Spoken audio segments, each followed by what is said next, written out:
कुछ कहानियां सिर्फ किस्से नहीं होती, वो इतिहास बन जाती हैं। कुछ किरदार सिर्फ योद्धा नहीं होते, वो जीवित किंवदंतियां बन जाते हैं। ये कहानी है उस बंदर की जो एक समय स्वर्ग से भी टकरा गया था, जिसने अपनी ताकत से देवताओं को भी चुनौती दी और फिर अपनी गलतियों की कीमत 500 साल की कैद से चुकाई।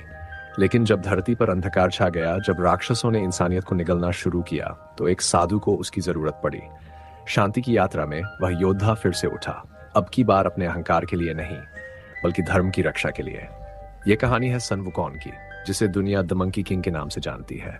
एक ऐसी रहस्यमयी यात्रा जहां हर मोड़ पर छिपे हैं मायावी राक्षस, छल, बलिदान और आत्मबोध।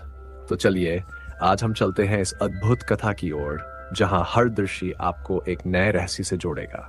पहले की बात है, चीन की धरती पर एक साधु था, तान सांजांग। उसे ईश्वर ने आदेश दिया था कि वह बौद्ध धर्म ग्रंथों को भारत से लेकर आए, ताकि धरती पर फिर से धर्म और शांति स्थापित हो सके। लेकिन यह यात्रा आसान नहीं थी। रास्ता खतरों से भरा था। राक्षस, मायावी शक्तियां और बुराइयां उसे रोकना चाहती थीं। ऐसे में उसे एक ऐसे रक्षक की जरूरत थी जो असाधारण हो। उसने स्वर्ग के सबसे ताकतवर लेकिन सबसे विद्रोही योद्धा सन वुकोंग यानी मंकी किंग को मुक्त किया। मंकी किंग को स्वर्ग में बगावत करने की सजा में 500 सालों से एक पहाड़ के नीचे बंद कर दिया गया था। लेकिन अब वही योद्धा इस यात्रा का सबसे बड़ा रक्षक बनने जा रहा था। सांजांग ने एक जादुई बैंड मंकी किंग के सिर पर बांधा, जिसे जब वह मंत्र पढ़ता तो मंकी किंग को दर्द होता।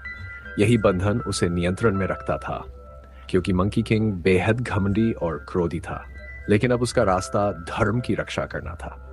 मंकी किंग साधु के साथ चल पड़ा। बाद में उनकी टोली में 2 और साथी जुट गए, छू बाजी जो आधा इंसान और आधा सुअर जैसा था, और शा वुजिंग जो पानी में रहने वाला एक राक्षस था। चारों ने मिलकर अपनी तीर्थ यात्रा शुरू की। रास्ते में वे एक गांव पहुंचे जहां अजीब घटनाएं हो रही थी। वहां एक राक्षसी छुपकर रह रही थी। वह इंसानों को मारकर उनकी आत्मा चुरा रही थी, और अब उसकी नजर साधु तान सांजांग पर थी। उसे पता था कि अगर वह साधु को खा लेगी तो अमर हो जाएगी। उस डेमन की सबसे बड़ी शक्ति उसकी माया थी। वह कभी एक मासूम लड़की का रूप लेती, कभी एक बूढ़ी मां का, तो कभी एक नन्ही बच्ची का। हर बार वह मंकी किंग को धोखा देने की कोशिश करती, लेकिन मंकी किंग उसकी असलियत पहचान लेता और उसे मारने की कोशिश करता। यहां एक बड़ी दिक्कत शुरू हुई। साधु को लगता था कि मंकी किंग निर्दोष लोगों को मार रहा है, जबकि मंकी किंग जानता था कि वे सब रूप उसी राक्षसी के हैं। साधु करुणा में डूबा हुआ था।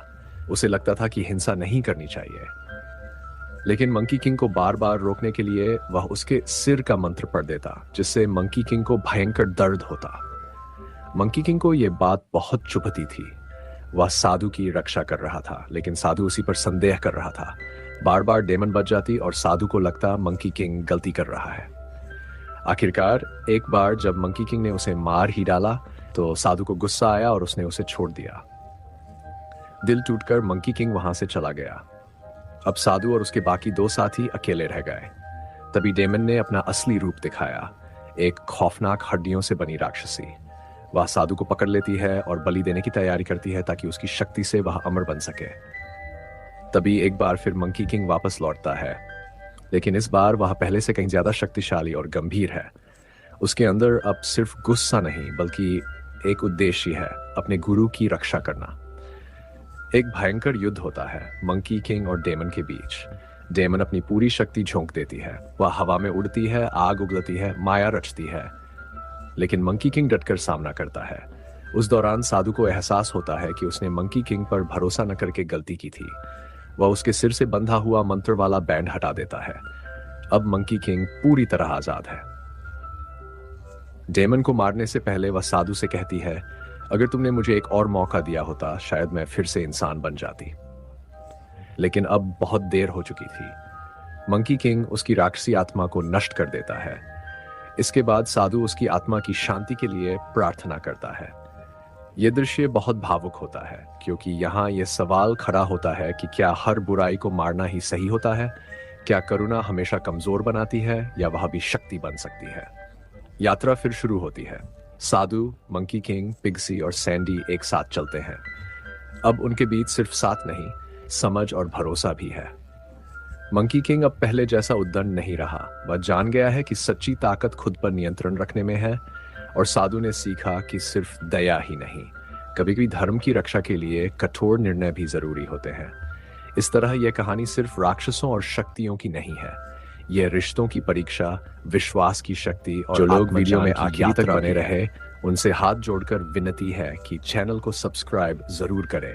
आपका सपोर्ट हमें और बेहतरीन कंटेंट बनाने के लिए प्रेरित करता है।